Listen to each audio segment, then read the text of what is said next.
Welcome to our US Briefing Show.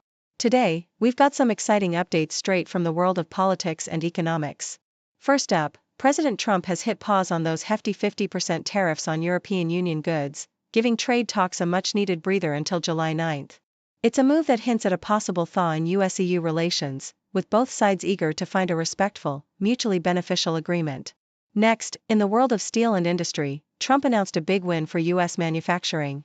The U.S. will keep control over U.S. Steel as Nippon Steel invests $14 billion into the company, creating thousands of jobs and boosting its global standing.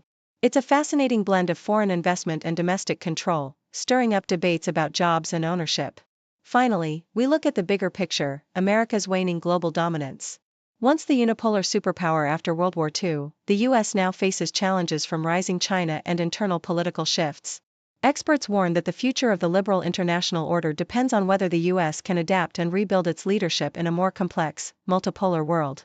Please continue to watch for more details. WWII reports a significant diplomatic development as Donald Trump announced the suspension of planned 50% tariffs on the European Union until July 9, following a phone call with Ursula von der Leyen, President of the European Commission.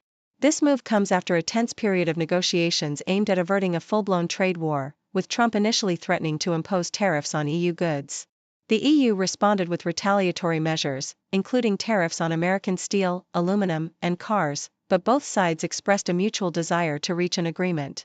Von der Leyen emphasized the importance of respect in their negotiations, while Trump highlighted the extension as an opportunity for serious talks, signaling a temporary thaw in the escalating trade tensions that had threatened the close transatlantic relationship.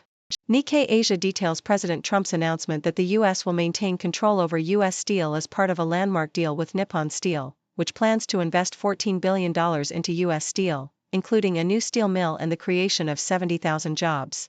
Trump emphasized that the deal would involve U.S. control despite the investment and partial ownership by Japanese stakeholders, asserting that this was essential for the deal's approval.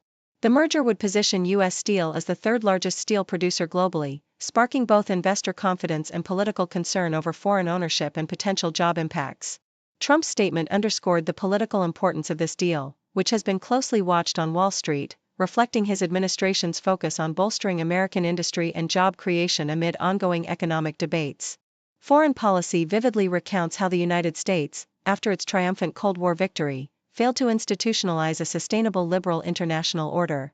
The U.S. had the unique opportunity to shape a rules-based global system, highlighted by the creation of the United Nations, the Bretton Woods Economic Framework, and the WTO, yet it chose instead to prioritize unilateralism and economic liberalization, believing democracy and capitalism would naturally reinforce each other. This approach, inspired by triumphalism and a refusal to accept constraints on American power, ultimately left the international order fragile and dependent on U.S. hegemonic benevolence. The article emphasizes that the exhaustion of U.S. engagement, combined with domestic political divisions and the rise of illiberal powers like China and Russia, has significantly weakened the global order, which was never fully institutionalized or resilient enough to withstand the strain of American retrenchment and unilateral actions, especially post-9/11 and during the Iraq War. The second article from Yahoo US explores the constitutional and legal challenges faced by the U.S. in the era of aggressive executive power, particularly under President Trump. It details how Trump's administration considered extraordinary measures such as suspending habeas corpus, a fundamental safeguard allowing individuals to challenge detention, echoing historic moments like Lincoln's Civil War suspension or Bush's post-9/11 policies. The courts repeatedly acted as a crucial check on executive overreach, ruling that detention and military tribunals must respect constitutional rights, but the Trump administration's rhetoric and actions signaled a persistent push to undermine these legal protections. The article underscores the importance of the judiciary in maintaining the rule of law amid presidential attempts to bypass constitutional norms, highlighting that the court's decisions, such as those affirming detainees' rights, serve as vital guardrails against authoritarian tendencies in times of crisis.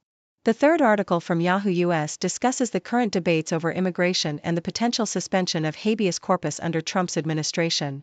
It paints a picture of a nation grappling with the limits of constitutional protections amid a surge in illegal border crossings and aggressive deportation tactics. Trump's advisors argue that the scale of undocumented migrants and the perceived threat they pose justify extraordinary measures, including the suspension of due process rights. However, public opinion largely favors maintaining constitutional safeguards, with a strong majority believing in the importance of due process and rule of law. The article emphasizes that America's immigration system has shifted from its historic openness, symbolized by Ellis Island, to a more restrictive and securitized approach, warning that disregarding constitutional protections could further erode the foundational principles of American democracy.